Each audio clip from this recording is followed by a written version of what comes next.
Bonjour à toutes et à tous et bienvenue dans ce nouveau numéro des Jeudis de la réussite, aujourd'hui sur le thème « Croire en son diplôme ». Donc nous avons l'honneur de recevoir 4 anciens étudiants qui vont venir nous parler de leur expérience personnelle, de leur expérience professionnelle. Et donc la première question que je souhaitais poser à nos 4 invités, est-ce que le profil Sciences Po est encore demandé aujourd'hui selon votre propre expérience? Peut-être Estelle Bernat? Oui. Est-ce qu'il est encore demandé? Bon, moi, dans le cadre de mon recrutement, oui, ça a été un gros atout sur mon CV. J'ai demandé là à ma directrice générale, il n'y a pas plus d'une semaine, pour préparer cette intervention, si ça avait été un argument. Et elle m'a dit clairement que oui, parce que la marque Sciences Po, c'est encore une preuve d'exigence par rapport au concours qu'on a passé, et puis une preuve d'ouverture d'esprit, de pluridisciplinarité, de compétences transversales qu'on peut réinvestir au niveau professionnel et qui sont intéressantes encore, je pense. D'accord. Les quelques fois où je l'ai demandé, on m'a souvent aiguillé sur la curiosité que ça a inculqué. Et donc on est dans une école qui apprend beaucoup l'esprit critique, qui critique aussi beaucoup ses savoir-faire et ses fondamentaux. Moi, en l'occurrence, dans les entreprises dans lesquelles je suis passé, la curiosité, l'autonomie dans le travail, aller chercher par soi-même les informations, creuser un dossier, etc., était un atout qu'on donnait à Sciences Po. Et avec un degré d'expertise là-dessus qui était un peu supérieur aux autres écoles concurrentes, grandes écoles ou autres. Ouais. D'accord. Moi, je rejoindrais complètement Jean-André sur la curiosité qu'on nous apprend et sur la possibilité, notre capacité ensuite à s'approprier des projets, en tout cas à approfondir des sujets très différents, très transverses. Et je pense qu'ils font vraiment cette capacité-là qui fait vraiment la différence par rapport à des profils plus spécifiques. Oui, effectivement, c'est demandé, il faut bien le vendre, mais c'est demandé dans des secteurs très différents. J'ai encore eu un stagiaire qui venait de Sciences Po Bordeaux sur les 6 derniers mois, et ça a apporté quelque chose de différent aussi, donc il y a une patte Sciences Po. D'accord. Est-ce que cette patte, elle est marquée par la pluridisciplinarité des matières qui vous a apporté beaucoup? Complètement. Moi, dans ma pratique, dans mes fonctions actuelles, mes cours de droit public me servent, mes cours de culture générale me servent pour au quotidien. Oui, il y a vraiment la pluridisciplinarité est au cœur aujourd'hui de ce que j'utilise dans mes fonctions. Je crois que pluridisciplinarité, c'est un mot qu'on ne dit que à Sciences Po de toute façon. Ouais. Mais par contre, on y donne ses lettres de noblesse sans doute. Ouais. Moi, la même chose dans mon association. Mon association est aussi pluridisciplinaire. On intervient dans plein de champs différents. Et je pense que dans les entreprises ou les structures publiques ou privées, c'est de plus en plus le cas. On essaye de travailler de manière transversale entre les directions, de complexifier un peu les choses. Et totalement, moi quand je suis arrivée dans mon association, ils me disaient on se noie dans un verre d'eau, on n'arrive pas à prendre du recul. Et en fait Sciences Po permet de faire ça, de pas être spécialisé, ça permet justement de prendre du recul et de proposer une analyse globale, générale, synthétique. Et ça c'est une grande force. On parle beaucoup de cette force de pluridisciplinarité, mais aussi de ses faiblesses. Alors on sait qu'aujourd'hui, on entend du moins beaucoup dans le milieu étudiant, on entendrait qu'il faille faire un Master 2 hors de Sciences Po, plus spécifique, plus spécialisé. Qu'est-ce que vous en pensez, vous, vos collègues, de vos points de vue personnels? Est-ce qu'on a besoin de faire un Master 2 en dehors de Sciences Po Aix? Personnellement, je n'ai pas éprouvé le besoin de compléter par ailleurs. Il y a parfois le traumatisme de ne pas être assez préparé pour un emploi. À un moment donné, il n'y a pas forcément de formation complémentaire qui préparera plus au métier qu'on envisage ou de celui dont on rêve, je sais pas. Je sais pas s'il y a toujours la possibilité parfois de faire une mobilité en 5e année également. Ça permet, j'ai l'impression que ça permet de couvrir la plupart des profils de carrière qu'on souhaite faire. Je suis parti à l'IEP de Strasbourg pour me rapprocher d'un master sur les politiques européennes et les affaires publiques. je partage, hein, j'ai pas non plus l'impression qu'il faille absolument sortir de Sciences Po pour faire un M2.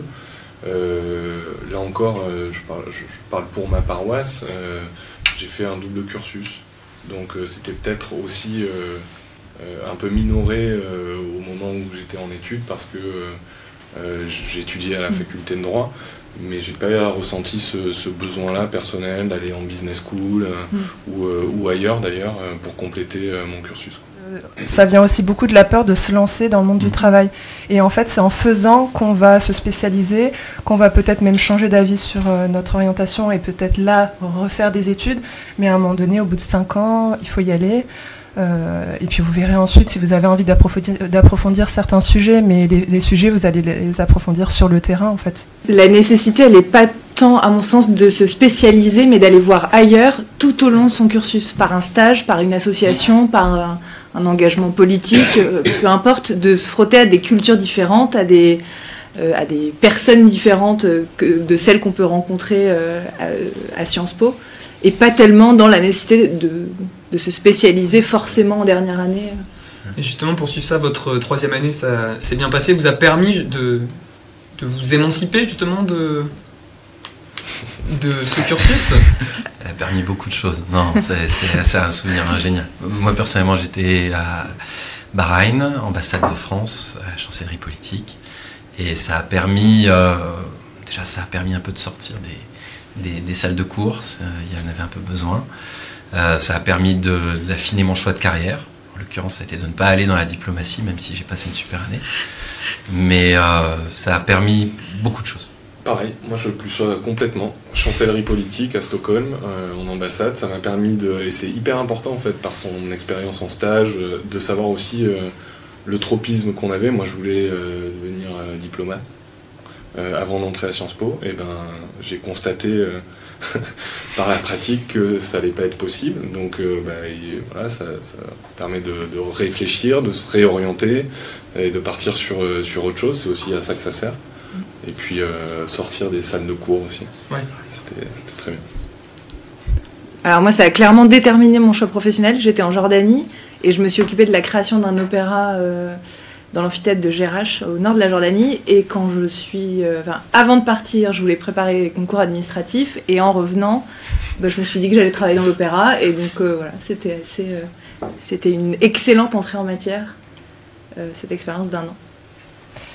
Et donc moi, contrairement aux 3 autres, j'étais en université. Voilà, j'avais pas forcément envie de rentrer dans le monde du travail tout de suite et je l'ai pas regretté parce que ça n'a pas forcément fait reculer mon entrée dans le monde professionnel. Et surtout, ce que j'ai apprécié, donc j'étais en université en Angleterre, ce que j'ai apprécié, c'est de découvrir un système académique très proche, mais en fait complètement différent, où la liberté de parole, de débat et l'autonomie des étudiants est beaucoup plus grande qu'en France, et le rapport étudiant-professeur totalement différent. Donc ça, c'était vraiment hyper intéressant comme découverte. Mais je pense que la manière dont tu écris la 3e année, ça rejoint aussi de mémoire comment était taillée la 2e année, la 4e et la 5e. C'est que il y a une vraie base commune, mais on a quand même une possibilité bon français de France, de customiser son diplôme, qui fait que ça... Voilà, j'ai quand même eu l'impression de choisir ce que je faisais quand j'étais à Sciences Po, et j'ai apprécié ça. C'était choisir ce que je faisais tout en ayant un cadre.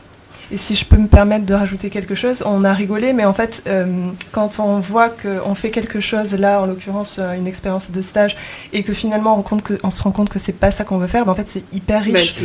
Et c'est ça qui est super important, c'est de faire des choses et d'avancer, de voir ce qui nous plaît, ce qui nous plaît pas, et c'est ça qui va nous permettre de préciser notre choix, et c'est ça qui va nous permettre de pas avoir besoin d'accumuler les années d'études et des Master 2, etc. Ça sert à rien. Ou de se tromper de carrière professionnelle. Ouais. D'accord.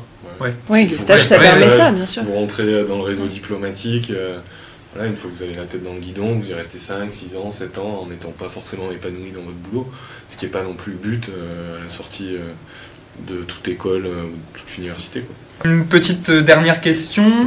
Est-ce que vous avez un exemple de cours qui vous a été particulièrement utile dans votre vie professionnelle, donc dans votre emploi que vous occupez aujourd'hui ou que vous avez occupé ultérieurement ? Il y a 2 réponses à ça. Sur un point de vue purement professionnel et en savoir pur, je sais j'ai un des enseignants sur les cours de Master 2 qui m'a permis aussi de démarrer ma carrière professionnelle, cours de contrôle interne et de gestion des risques qui était mené par Thierry Gaglianos, donc c'était un professionnel qui intervenait ici. Et ça, c'est ce qui m'a techniquement permis de démarrer ma carrière, donc je serai toujours reconnaissant pour ça. Après, il y a beaucoup de figures dont on se souvient et qui nous marquent aussi et qu'on se surprend à reciter. On a pu parler de Jean-Charles Geoffrey avec tout ce qui véhiculait dans ses cours. Hélène Thomas aussi, je m'en souviendrai. Il y a beaucoup de personnes, Monsieur Cartapanis aussi, voilà. D'accord. Moi, je dirais que j'ai pas de nom précis de cours ni d'enseignants, mais c'est tous les cours qui tournaient autour de l'histoire, le droit constitutionnel. Et en fait, je le retrouve moi au quotidien dans mon association parce que elle traite aussi de ces sujets-là. Et étant dans la communication, il faut les maîtriser pour pouvoir bien les véhiculer. Alors j'ai appris aucune technique de communication à Sciences Po, j'ai pas fait de master spécialisé là-dedans, mais ces techniques-là, je les ai apprises sur le tas. Par contre, connaître l'histoire de la France, son administration, son organisation, ça c'est des choses qu'il faut du temps à appréhender, à maîtriser. Et ça, par contre, Sciences Po me l'a donné. Et après, sinon, oui, les cours de Monsieur Lieugier, mais plus pour le côté intellectuellement intéressant et aussi l'esprit critique qui forge et tout ce que ça peut apporter aussi dans une association militante dans laquelle je suis. J'ai pas spécialement En fait, je trouve qu'il y a dichotomie, en fait. Moi, ceux qui me servent le plus sont ceux du master. Je repense à un cours de Gérard Druhen sur les politiques de l'Union européenne. C'est un sujet qui est touffu, qui est compliqué, qui est techno. Ça avait été très bien vulgarisé et je trouve retranscrit aux étudiants. Donc ça me sert dans mon activité quotidienne professionnelle. Après, je reviens sur ce qui a été dit. Ce qui sert aujourd'hui dans un monde qui va très vite, dans le domaine de la communication, etc., c'est savoir à un moment donné lever la tête du guidon, prendre un peu de hauteur et voilà, arriver à donner un peu de sens à tout ça. Et je trouve que c'est un enseignement un peu fil rouge dans tous les cours de Sciences Po, dans la manière dont c'est dispensé. Donc c'est moins direct, mais c'est aussi un enseignement fil rouge de tout le cursus, quoi, en culture G, en histoire, en droit. On va apprendre à faire ça. Et moi je dirais, aujourd'hui ce qui me sert le plus, c'est le cours de droit administratif de Monsieur Ricci et les cours de culture générale ou les cours de Raphaël Lieugier. Je travaille aujourd'hui dans le domaine de la génétique, dans un centre de recherche sur la génétique, et donc les questions éthiques, les questions en sciences humaines et sociales plus largement sont très importantes au quotidien. Merci beaucoup. Merci beaucoup à nos 4 intervenants d'être venus aujourd'hui nous parler un petit peu de ce thème, croire en son diplôme, de nous montrer qu'on a des possibilités à Sciences Po Aix dans la création d'un projet professionnel et dans sa concrétisation. Merci à vous et à bientôt pour le prochain Jeudi de la Réussite. Merci. Merci à vous. Merci.